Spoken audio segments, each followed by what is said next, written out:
Praise the Lord. ஆண்டவராகிய இயேசு கிறிஸ்துவின் நாமத்தில் உங்களுக்கு என் அன்பின் வாழ்த்துதலை தெரிவித்துக் கொள்கிறேன். என கருமையான தெய்வ பிள்ளைகளே, ஒவ்வொரு நாளும் இந்த யூடியூப் மூலம் உங்களை சந்திப்பதில் நான் மிகுந்த மகிழ்ச்சி அடைகிறேன். இந்த ஆடியோவை நீங்கள் கேட்டு தேவ ஆசீர்வாதத்தை பெறுவது மட்டுமன்றி, உங்களுக்கு அறிமுகமானவர்கள், உங்கள் நண்பர்கள், உங்கள் உறவினர்களுக்கும் இந்த ஆடியோவை அனுப்பி தேவனுடைய நாமத்தை மகிமைப்படுத்தும்படி உங்களை அன்புடன் கேட்டுக்கொள்கிறேன்.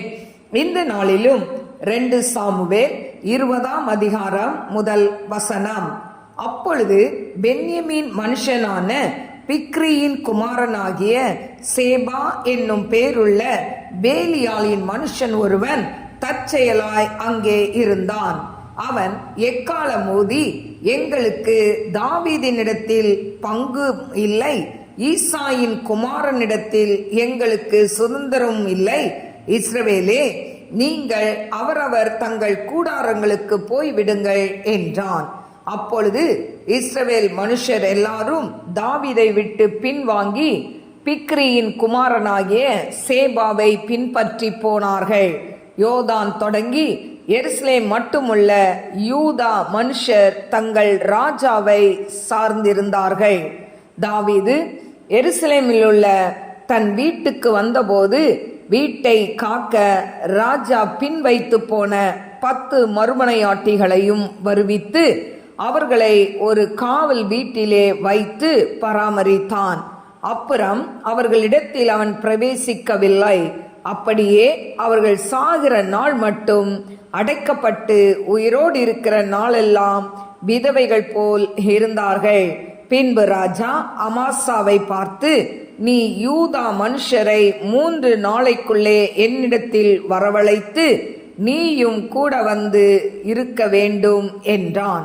அப்பொழுது அமாசா யூதாவை அழைப்பிக்க போய் தனக்கு குறித்த காலத்திலே வராமல் தாமதித்திருந்தான். அப்பொழுது தாவீது அபிசாயை பார்த்து, அப்சலோமை பார்க்கிலும் பிக்ரியின் குமாரனாகிய சேபா இப்பொழுது நமக்கு பொல்லாப்பு செய்வான். அவன் அரணான பட்டணங்களில் வந்தடைந்து நம்முடைய கண்களுக்கு தப்பி போகாதபடிக்கு நீ உன் எஜமானுடைய சேவகரை கூட்டிக் கொண்டு அவனை பின்தொடர்ந்து போ என்றான். அப்படியே யோவாபின் மனுஷரும் கிரேத்தியரும் பிலேத்தியரும் சகல பலசாலிகளும் அவன் பிறகாலே புறப்பட்டு பிக்ரியின் குமாரனாகிய சேபாவை பின்தொடர எருசலேமிலிருந்து போனார்கள். அவர்கள் கிபியோன் கிட்ட இருக்கிற பெரிய கல் அண்டையிலே வந்தபோது அமாசா அவர்களுக்கு எதிர்பட்டு வந்தான். யோவாபோ தான் உடுத்தி கொண்டிருக்கிற தன் சட்டையின் மேல் ஒரு கச்சையை கட்டி கொண்டிருந்தான். அதில் உரையோடே ஒரு பட்டயம் அவன் இடுப்பண்டையிலே தொங்கிற்று. அவன் புறப்படுகையில் அது விழுந்தது.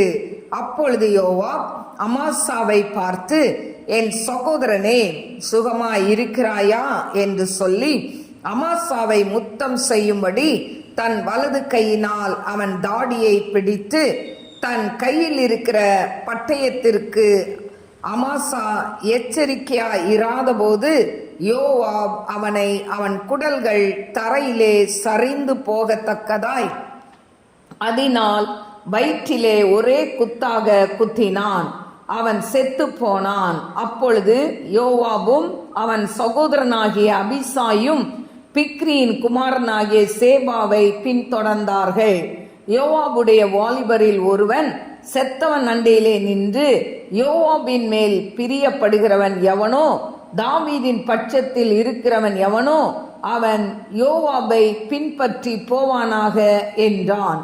அமாசா நடுவழியிலே இரத்தத்திலே புரண்டு கிடந்தபடியினால் ஜனங்கள் எல்லாரும் தரித்து நிற்பதை அவன் கண்டு அமாசாவை வழியிலிருந்து வயலிலே இழுத்து போட்டான். அவன் அண்டையில் வருகிறவர்கள் எல்லாரும் தரித்து நிற்பதை கண்டு ஒரு வஸ்திரத்தை அவன் மேல் போட்டான். அவன் வழியிலிருந்து எடுத்து போடப்பட்ட பிற்பாடு எல்லாரும் கடந்து பிக்ரியின் குமாரனாகிய சேபாவை தொடர யோவாபுக்கு பின் சென்றார்கள்.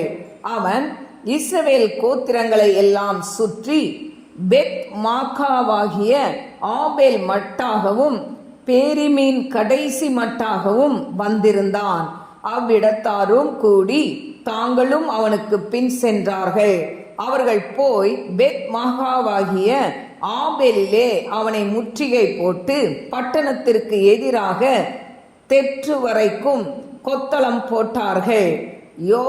யோவாபோடே இருக்கிற ஜனங்கள் எல்லாரும் அலங்கத்தை விழ பண்ணும்படி அழிக்க எத்தனம் பண்ணினார்கள்.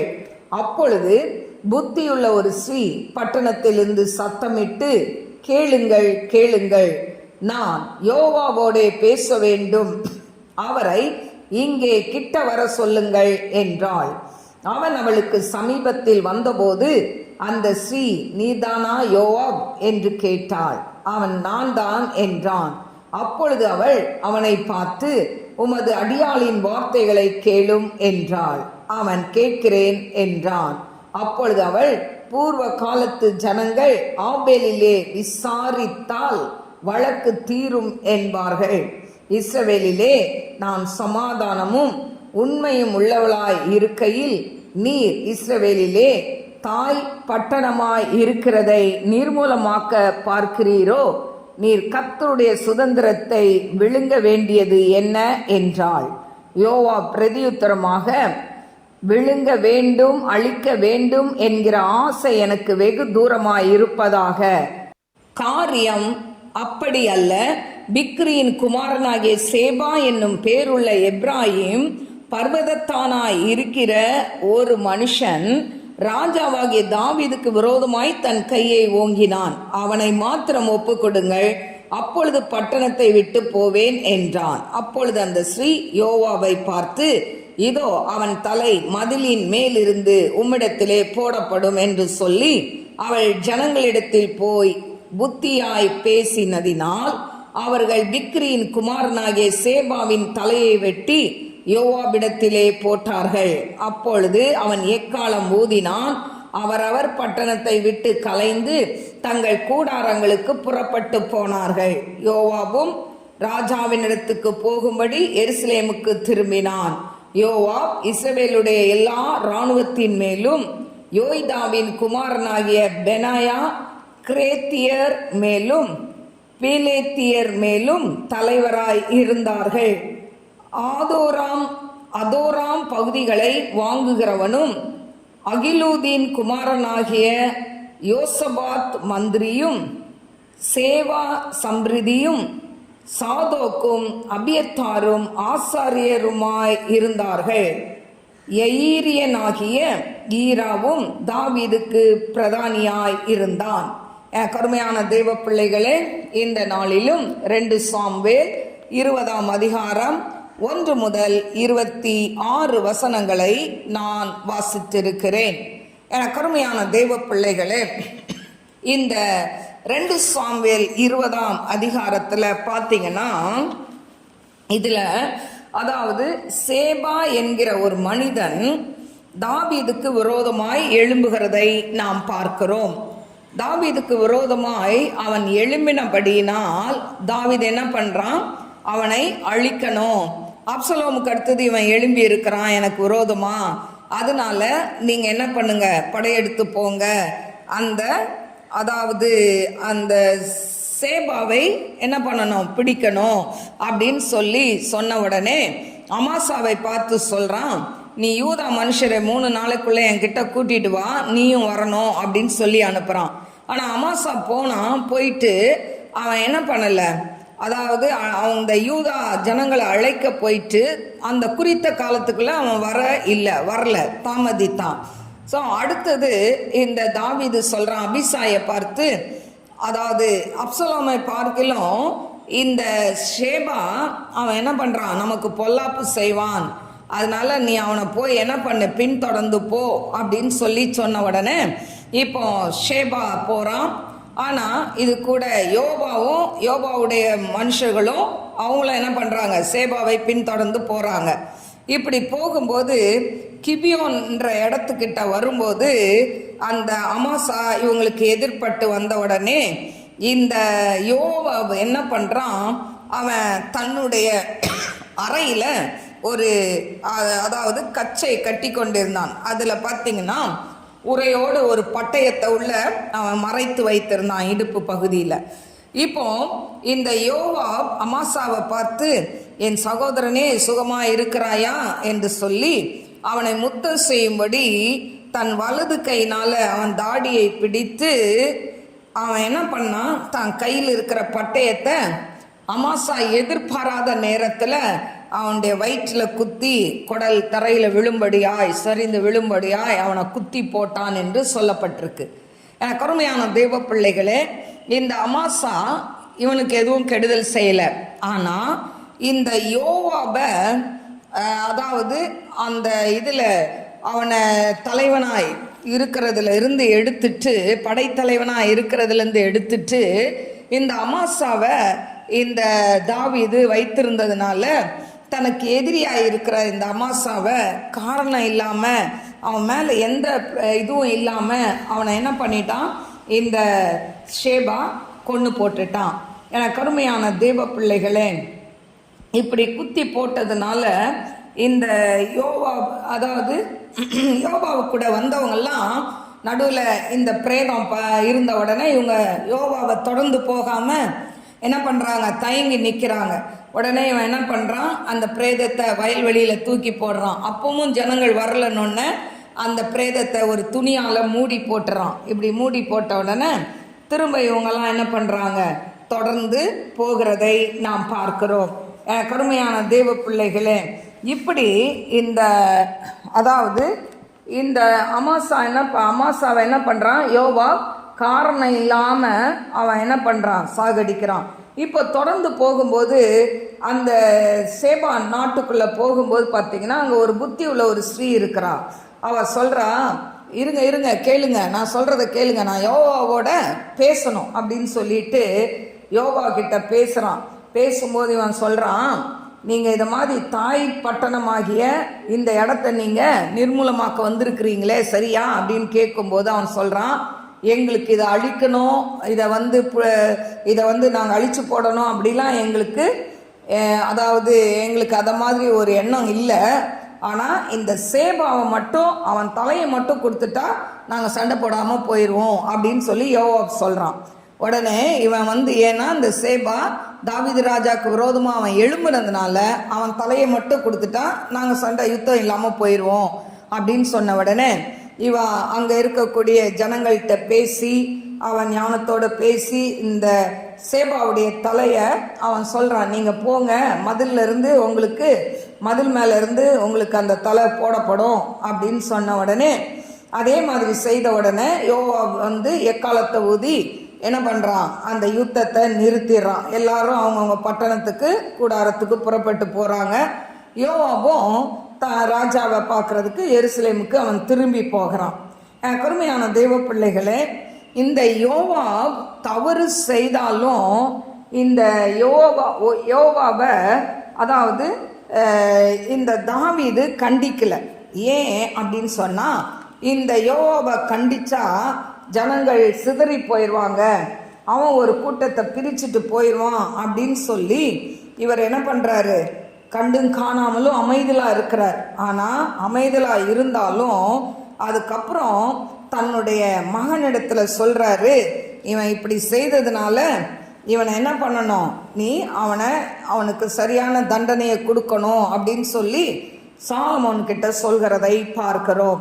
1 ராஜாக்கள் 2ஆம் அதிகாரம் 5ஆம் வசனத்தில் பார்த்தீங்கன்னா, செருயாவின் குமாரனாகிய யோவாப் இஸ்ரவேலின் 2 சேனாதிபதிகளாகிய நேரின் குமாரன் அப்னேருக்கும் ஏத்தேரின் குமாரன் அமாசாவுக்கும் செய்த காரியத்தினால் எனக்கு செய்த குற்றத்தை நீ அறிந்திருக்கிறாயே. அவன் அவர்களை கொன்று சமாதான காலத்திலே யுத்த காலத்து இரத்தத்தை சிந்தி யுத்த காலத்து இரத்தத்தை தன் அறையில் உள்ள கச்சையிலும் தன் கால்களில் இருந்த போதை ரட்சையிலும் வடிய விட்டானே. ஆகையால் உன் யுக்தியின்படியே நீ செய்து அவனுடைய நரைமயிர் சமாதானமாய் பாதாளத்தில் இறங்க ஒட்டாதிரு. சாலமோனுக்கு சொல்றார், இவன் அதாவது அப்னேருக்கும் அமாசாவுக்கும் செய்த காரியத்தை நீ அறிவாயே, அதனால அதாவது யுத்தமே இல்லாத நாட்கள்ல இவன் அமாசாவை கொன்று அவன் ரத்தத்தை சிந்தி அவன் பாதரட்சையில வடிய விட்டதுனால அவன் சமாதானமா சாகக்கூடாது, சமாதானமா பாதாளத்துல இறங்கக்கூடாது அப்படின்னு சொல்லி அந்த தாவீது ராஜா தன்னுடைய மகன் சாலமோனுக்கு சொல்கிறதை பார்க்கிறோம். இப்போ அதே 1 ராஜாக்கள் 2:28 நடந்த இந்த செய்தி யோவாபுக்கு வந்தபோது அவன் கர்த்தருடைய கூடாரத்திற்கு ஓடி போய் பலிபீடத்தின் கொம்புகளை பிடித்து கொண்டான். யோவாப் அப்சலோமின் பட்சம் சாயாதவனாய் இருந்தும் அதோனியாவின் பட்சம் சாய்ந்திருந்தான். யோவாப் கர்த்தரின் கூடாரத்திற்கு ஓடி போனான் என்றும் இதோ பலிபீடத்தண்டையில் நிற்கிறான் என்றும் ராஜாவாகிய சாலமோனுக்கு அறிவிக்கப்பட்ட போது சாலமோன் போய் தாவீதின் குமாரனாகிய பெனாயாவை அனுப்பி நீ போய் அவன் மேல் விழு என்றான். பெனாயா கர்த்தரின் கூடாரத்திற்கு போய் அவனை பார்த்து வெளியே வா என்று ராஜா சொல்கிறார் என்றான். அதற்கு அவன் நான் வரமாட்டேன், இங்கே சாவேன் என்றான். ஆகையால் பெனாயா ராஜாவினிடத்தில் போய் யோவாப் இன்னபடி சொல்லி இன்னபடி எனக்கு மறு உத்தரவு கொடுத்தான் என்று மறு செய்தி சொன்னான். அப்பொழுது ராஜா அவனை நோக்கி அவன் சொன்னபடியே நீ செய்து அவனை கொன்று அடக்கம் பண்ணி இவ்விதமாய் யோவாப் முகாந்திரம் இல்லாமல் சிந்தின இரத்தத்தை என்னை விட்டும் என் பிதாவின் வீட்டை விட்டும் விலக்கி போடு அப்படின்னு சொல்றார் சாலமோன். கருமையான தெய்வ பிள்ளைகளே, அப்போ தாவீது தன் காலத்துல அவனை கண்டிக்காட்டாலும் அவர் சொல்றாரு இவன் இப்படியெல்லாம் என்ன பண்ணான், அதாவது காரணமே இல்லாம அப்னேரையும் அமாசாவையும் இவன் அழித்தான். அதனால இவனுக்கு நீ என்ன பண்ணணும், இவன் நரைமயிர் சமாதானத்தோட இறங்க பண்ணாத அப்படின்னு சொல்லிட்டாரு. இப்போ இதையெல்லாம் அந்த செய்தியெல்லாம் கேட்கும்போது இப்போ யோவாவை அவனை எப்படியாவது பிடிக்கணும் அப்படின்னும் போது இந்த செய்தியை கேட்ட உடனே இவன் என்ன பண்ணுறான், ஓடி போய் அவன் என்ன பண்ணுறான், கர்த்தருடைய கூடாரத்துக்கு ஓடி போய் பலிபீடத்தின் கொம்புகளை பிடித்து கொண்டான். அப்போ பலிபீடத்து கொம்பை பிடிச்சுக்கிட்டான். அப்போ இவனை யாரும் கொல்லக்கூடாது, ஏன்னா அவன் அந்த ஆசரிப்பு கூடாரத்தில் அந்த பலிபீடத்தின் கொம்புகளை போய் பிடித்து கொண்டதுனால இவன் இப்போ கர்த்தருடைய கூடாரத்துக்குள்ள ஓடி போயிட்டனால அது அடைக்கலமாய் அந்த உள்ள வச்சு என்ன பண்ணக்கூடாது, கொல்லக்கூடாது. உடனே இவனை எப்படி கொல்றது அப்படின்னு சொல்லி சாலமோன்கிட்ட அதாவது அனுப்பும்போது அவர் என்ன பண்றாரு, பெனாயாவை அனுப்புறாரு. இந்த பெனாயா சொல்றான் நீ வெளியே வா, ராஜா சொல்றாரு நீ வெளியே வா, உன்னை இது பண்ணணும் அப்படின்னு சொன்னா இவன் வெளியே நான் வரமாட்டேன் அப்படின்னு சொல்லி நான் இங்கேயே தான் சாவேன் அப்படின்னு சொன்ன உடனே பெனாயா மறுபடியும் ராஜா கிட்ட சொல்லும்போது ராஜா சொல்றாரு நீ அங்கேயே அவனை கொன்று அடக்கம் பண்ணு, முகாந்திரம் இல்லாமல் சிந்தின ரத்தத்தை என்னை விட்டும் என் பிதாவின் வீட்டை விட்டும் விலக்கி போடு அப்படின்னு சொல்றார். கருமையான தெய்வ பிள்ளைகளே பாருங்க, அதாவது பாவத்தின் சம்பளம் மரணம் என்பது எவ்வளோ நிச்சயம் பாருங்க. அவன் பாவம் செய்தான், அவன் காரணமே இல்லாமல் அவனுக்கு பொறாமைனால தான் இடத்த அவன் எடுத்துக்கிட்டானே, தான் பதவி அவன் எடுத்துக்கிட்டானேன்னு சொல்லி அமாசாவை காரணம் இல்லாமல் கொன்னான், அப்னேரை கொன்னான். அதனால அவன் செய்த பாவத்துக்கு பிரதிபலனாய் அவன் என்ன பண்றான், வெட்டப்பட்டு அவன் சாகிறதை பார்க்கிறோம். அதனால பாவத்தின் சம்பளம் மரணம். ஒருவேளை இன்னைக்கு பாவம் செய்து கொண்டு இருக்கும்போது உங்களுக்கு தண்டனை கிடைக்காம இருக்கலாம். நம்ம நல்லா தானே இருக்கிறோம், நம்ம பாவம் செய்தா கூட நம்மளை ஆண்டவர் தண்டிக்கலையே அப்படின்னு நீங்க நினைக்கலாம். ஆனா நீங்க செய்த பாவம் ஒவ்வொன்றும் ஒரு நாள் எழும்பி நிற்கும். ஒரு நாள் அது எழும்பி நிற்கும். அந்த நாளில் அந்த பாவத்துக்குரிய தண்டனை உங்களை விட்டு போகாது. அப்படியே போனாலும் நியாய தீர்ப்பு நாளில் அந்த பாவம் உங்களுக்கு முன்பாக நிற்கும். கருமையான தெய்வ பிள்ளைகளே, நீ இந்த பூமியில எதை விதைக்கிறாயோ அதை நிச்சயமா அறுக்கணும். அதனால நம்ம ஓடுகிற ஒரு வாழ்க்கை, நம்ம வாழ்க்கையில நம்ம கர்த்தருக்கு பிரியமானதை செய்ய நாம் கற்றுக்கொள்ள வேண்டும். இந்த உலகத்துல நாம் ஒன்னையும் கொண்டு வரல. தாயின் வயிற்றிலேருந்து வரும்போது நாம் என்ன பண்ணணும், வெறும் கையாக தான் வந்தோம். இந்த உலகத்தை விட்டு போகும்போது வெறும் கையாக தான் போக போகிறோம். ஆனால் இதற்கிடையில் எவ்வளோ போட்டி, பொறாமை, கசப்பு, வெறுப்பு, கொலை, ஒருத்தனை அழிக்கணும், மாந்திரிகம் பண்ணி குடும்பத்தை கெடுக்கணும், இப்படி அநேக காரியங்களை பிசாசு இன்னைக்கு ஜனங்கள் மத்தியில மனசுல விதைக்கிறதை நாம் பார்க்கிறோம். எவ்வளோ பாருங்க, அவனை அதாவது முத்தம் செய்யறது மாதிரி போய் அவன் நடிச்சு எப்படி அமாசாவை கொன்னான். இவ்வளோ துரோகிகள் இன்னைக்கும் வாழ்ந்து கொண்டிருக்காங்க. அன்னைக்கு மட்டும் இல்லை, இன்னைக்கு வாழ்ந்து கொண்டு இருக்கிறதை பார்க்கிறோம். காரணமே இல்லாம அதாவது குத்தி கொலை பண்றது, அவங்கள வெட்டிட்டு போறது, சொத்துக்காக கொலை செய்யறது, இல்லாவிட்டால் தன்னுடைய காம இச்சைகளை நிறைவேற்றுவதற்காக அவர்களை அனுபவித்து கொலை செய்வது, இப்படி அநேக காரியங்கள் நம் தேசத்துல நடக்கிறதை பார்க்கிறோம். ஆனால் இன்னைக்கு ஒருவேளை சட்டம் அவர்களை விடுதலை செய்யலாம், சட்டம் அவர்களை தண்டிக்காமல் இருக்கலாம். என கருமையான தேவ பிள்ளைகளே, தவறு செய்தவர்களுக்கு நியாயமான தண்டனை வழங்கப்படாமல் இருக்கலாம், ஒருவேளை அது மறைக்கப்பட்டு போயிருக்கலாம். ஆனால் நாள் ஒன்று வரும், நாம் என்ன பாவம் செய்தோமோ பட்டயத்தை எடுக்கிறவன் பட்டயத்தால் மடிவான் என்று சொல்லப்பட்டிருக்கு. அவன் பட்டயத்தை எடுத்து அவன் அப்னேரையும் அமாசாவையும் கொன்றான்ல, அதே பட்டயத்தால் அவன் மடிந்து போனதை பார்க்குறோம். அதனால இன்னைக்கு அதாவது ஒருவேளை நீங்க மற்றவங்களை பழி வாங்கணும், நான் எப்படியாவது அவனை கொன்னுட்டு தான் போவேன், இந்த பழி அதாவது கொலை வெறி ஒருத்தருக்குள்ள இருக்கும் என்று சொன்னால் ஆண்டர்கிட்ட போய் சொல்லுங்க, ஏசப்பா என்னை மன்னிங்க, எனக்கு அந்த வெறியிலிருந்து விடுதலையை கொடுங்கப்பா, அந்த வெறித்தனமான அந்த மனதை எடுத்து போட்டு சாந்தத்தை கொடுங்க, அமைதலை கொடுங்க அப்படின்னு சொல்லி ஆண்டர்கிட்ட கேளுங்க. அதாவது பழி வாங்குதலும் பதில் செய்தலும் அவருக்குரியது, நமக்குரியதே இல்லை. அதனால ஒருவேளை உங்களை அநியாயமா அழிக்கணும்னு நினைச்சிருக்கலாம், இல்லைன்னா உங்க வீட்டில் யாரையாவது அநியாயமா அவர்கள் கொன்னு இருக்கலாம், இல்லைன்னா உங்க வீட்டில் உள்ளவங்களை அநியாயமா சூனியம் பண்ணி மந்திரம் பண்ணி அழிச்சிருக்கலாம். ஆனா அதற்கு பதிலாய் அவர்களுக்கு சூனியம் பண்ணியோ திரும்ப அவங்களுக்கு விரோதமாக மந்திரம் பண்ணியோ அவங்கள அழிக்கணும்னு நினைக்காதீங்க, அவங்கள கொல்லணும்னு நினைக்காதீங்க.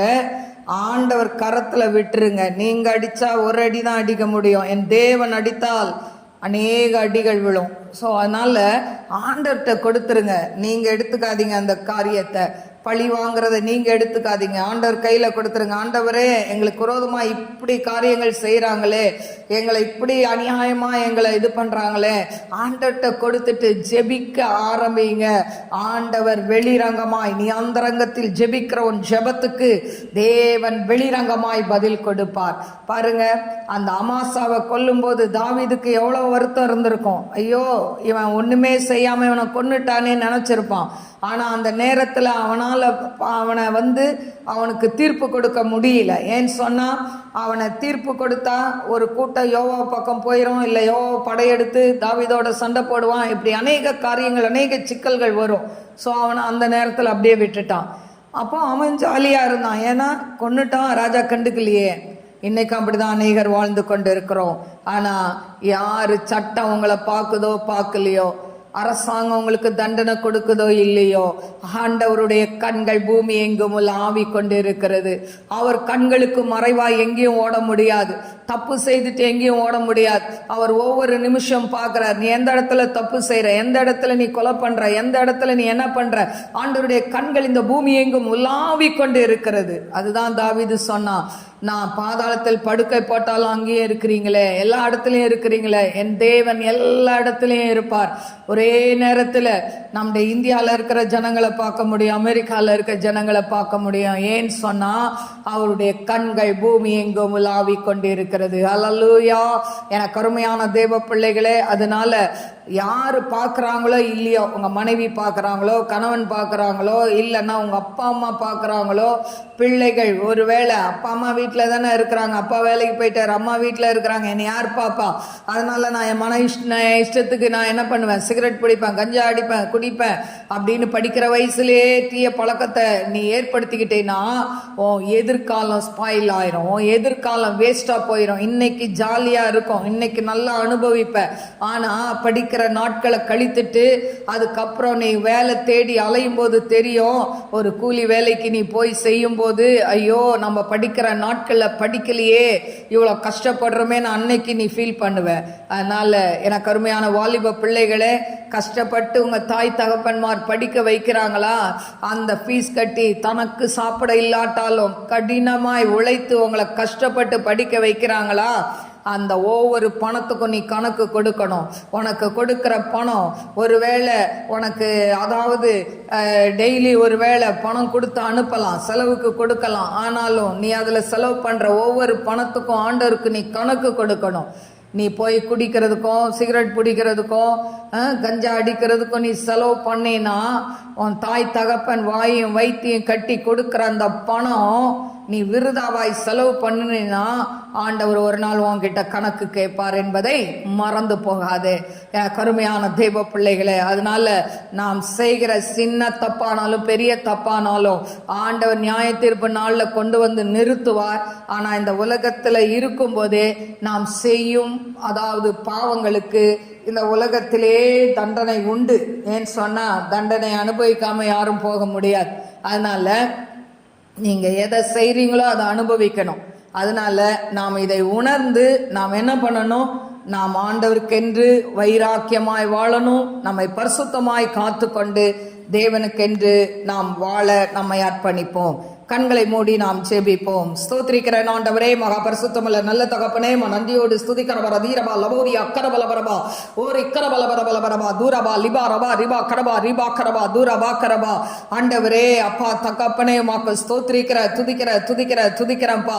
ஆண்டவரே, தாவீதுடைய வாழ்க்கையில எத்தனை பேர் சத்ருவாய் எழும்பினாலும் ஆண்டவரை, சத்ருவாய் எழும்பினவர்களை நீர் நசுக்கி போடுகிற கிருபைக்காய் ஸ்தோத்திரிக்கிற ஆண்டவரை அப்பா, உமக்கு ஸ்தோத்திரிக்கிற துதிக்கிறப்பா.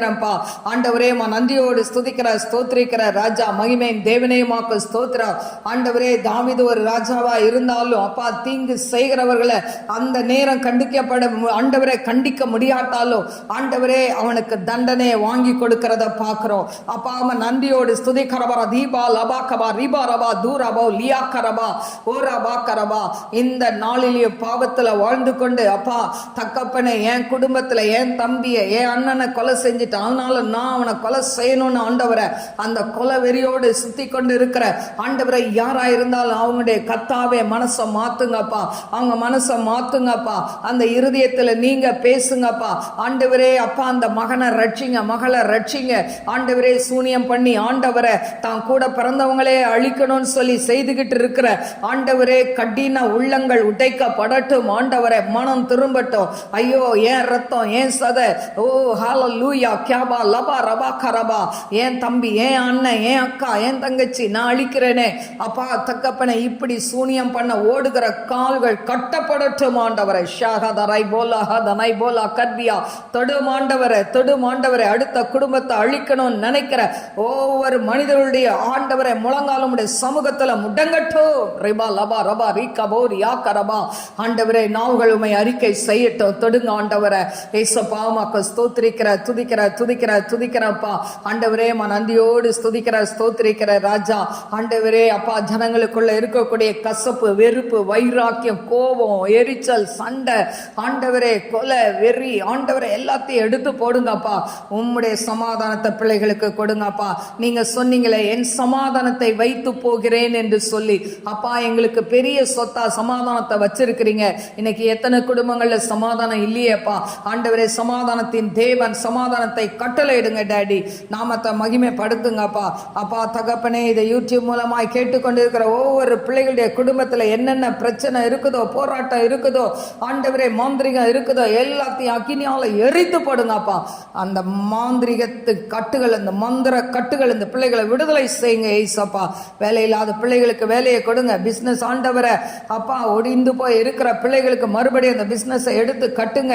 திருமணம் ஆகாத பிள்ளைகளுக்கு திருமண காரியங்கள் வாய்க்கட்டு செய்வன பண்ணி திருமணத்தை தடை பண்ணி ஆண்டவரை வைத்திருக்கிற எல்லா கட்டுகளும் முறியட்டும் ஆண்டவரே. அப்பா, சூனிய கட்டுகள் முறியட்டும். பிள்ளைகளுக்கு ஏற்ற வரனை கொடுங்க. ரட்சிக்கப்பட்ட பிள்ளைகளுக்கு ரட்சிக்கப்பட்ட மகனை மகளை கொடுங்க ஆண்டவரே. உமக்கு ஸ்தோத்திரிக்கிற உம்முடைய சித்தத்தின்படி திருமணங்களை நடத்த கிருபை கொடுங்க. குழந்தை இல்லாத பிள்ளைகளுக்கு குழந்தை பாக்கியத்தை கொடுங்கப்பா.